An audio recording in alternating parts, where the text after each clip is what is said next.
I used to be really bad at this game, and in this video I'm going to be teaching you exactly how to get better and improve at Valorant. Welcome back to my Road to Ascendant series. If you learned some new or enjoy, consider subscribing.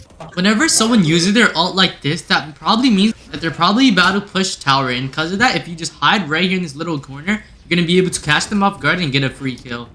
When pushing A-side and Fracture, if you stand here and just barely peek whenever they try to push CT, you have a high chance of probably killing a few people. Whenever you're pushing out the side, make sure you're aware of your surroundings and trade off your teammates. Not only that, but also make sure to have good crosshair placement. Whenever you're on Fracture and the Killjoy does an ult like this and you're playing Breach, or you know someone that's playing Breach, you could tell them to do this aftershock right here and it will destroy the Killjoy ult pretty easily. This is how you're supposed to use the Marshal. If you know you're going to peek again, aim for the body. And if you know that's going to be your last shot, or you're going to stop peeking after that shot, aim for the head. If you follow those two rules, you'll be really good with the Marshal. We ended up winning the game 13-8. Not only that, we also ended up getting 15 RR, meaning I now have 87 RR in Gold 3. Let's go rank up in the next game. Something you could do to get really fast kills sometimes is just quickly peek outside of the smoke, get a kill, then back off. Whenever you know the other person has an operator, always try to play a close angle so he won't be able to kill you so easily. Whenever you're attacking, it's good to have one of your teammates who lurk so you can get free kills like this. If you're playing Viper and you're pushing A-side, you need to use this wall. If you don't use this wall, you're gonna get hit by an operator. And as you can see, since I pushed just like this using the wall, and whenever I was right on site, you could see that Raze had an operator, but she wasn't able to see me or kill me. And that was because of the wall. The wall literally blocked up until I was really close. Whenever you're pushing on site, something you need to do sometimes is just do a slow push. Because whenever you do a slow push and you wait for them to actually try to flank you, you'll be able to kill a lot of people and easily get sight.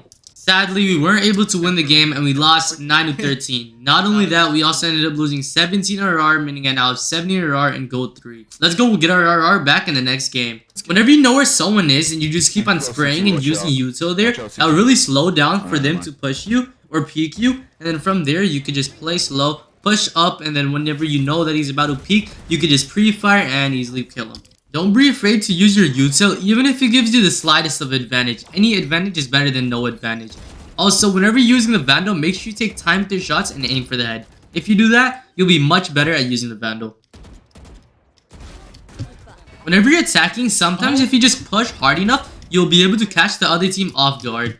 Whenever you're defending and you know that they don't have anyone watching their flank or anything watching their flank, it's always a good idea to flank. And since I was able to flank them this round, I was able to kill 2 people, which really helped us winning this round. Usually in mid to low elo, whenever you hit a guy for a lot, there's a high chance that they're gonna either use some utility or just straight peek away. The reason for that is they have a high ego and they just want to get the kill. They're like, no way, he did damage to me and I did nothing to him. Let me just kill him real quick. And that's where you can just hold the angle and easily kill them. Make sure you always use your util to get info. Since I used my eyeball here, I knew that there was no one here. And from there, I just pushed a little further back and I was able to easily kill one, which really helped us since now we're 4v5. I hear so much people saying, save your ult for retake, save your ult for retake. You don't need to do that. If you think that the ult's gonna help you win the round, then just use the ult. I'm ulting.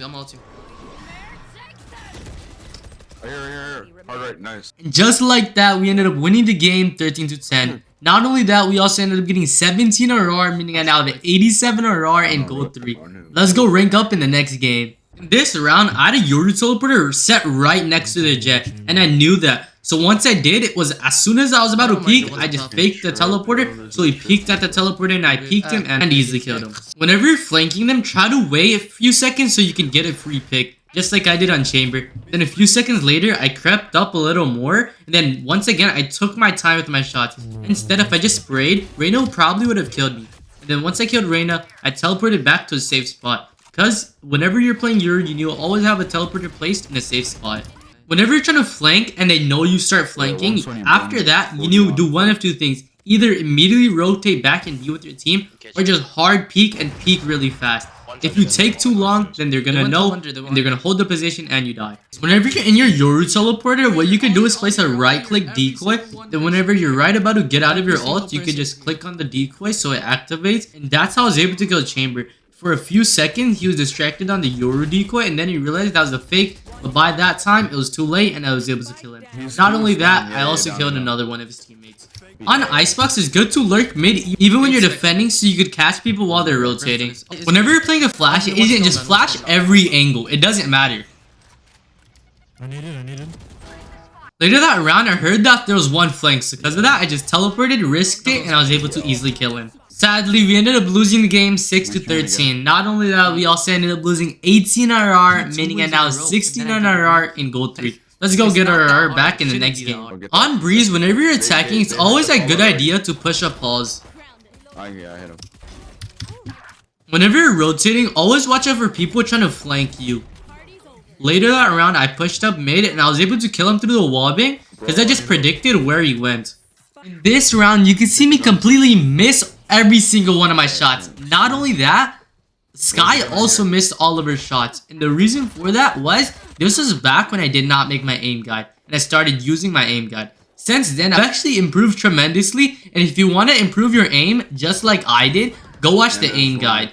And don't be like Sky. Whenever you're going against the Viper ult, don't just go straight through the middle. Try to go around the sides and the corner. Not only that, also try to spend as least time as possible inside the Viper ult.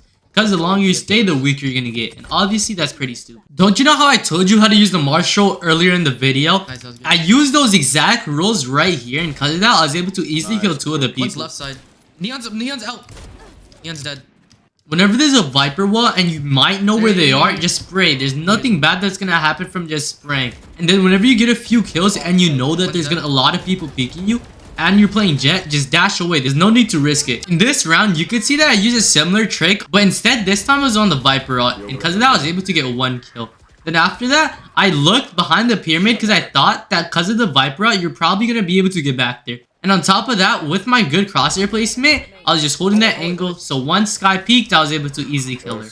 As you could tell, even Viper did not watch my aim guide. This is another reminder to not be like Viper or Sky. Go watch my aim guide. This is a combo you can do with Jet and Sage. You can have Jet peek with his dash, and as soon as he kills one or shoots, he can dash away and Sage can wall it. So it stops the other people from pushing out to sight. This is another example of me doing it with an operator. And remember that ego thing I was talking about? This is it in action. Because of my massive ego, I had to peek again with an operator. But since I'm actually good at the game, I got the kill.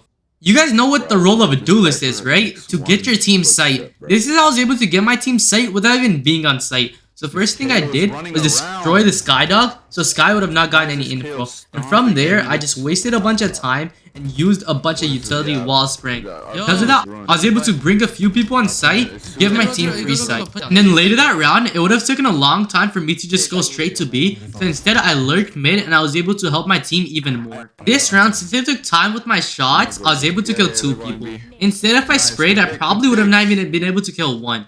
Sadly, they ended up drawing the game 14-14. But since I ended up matching VPing and I did so good, I ended up getting 5 RR, meaning I now have 74 RR and gold 3. Let's go rank up in the next game.